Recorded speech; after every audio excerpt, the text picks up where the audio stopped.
আসলে এরকমই হওয়া উচিত।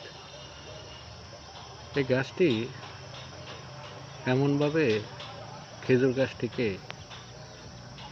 আঁকড়ে ধরেছে যে জীবনে মরণে দুজনকে একসাথেই মরতে হবে, এছাড়া আর কোনো গতি নেই। একটি খেজুর গাছ একটি বট গাছকে এমনভাবে আঁকড়ে ধরেছে যে আপনাকে এই গাছটি একটি প্রতীক হিসেবে পৃথিবীকে জানান দিচ্ছে যে আসুন আমাদের সম্পর্কগুলো আসলে এভাবেই আঁকড়ে ধরে থাকি, জীবনে মরণে আমরা একই সাথে বাঁচি এবং একই সাথে মরি। সবাই ভালো থাকবেন, সুস্থ থাকবেন এবং এই গাছের মতো করেই জীবনটাকে লালন করুন, তাহলে সুন্দর একটি জীবন আপনি আমি সবাই পেতে পারি।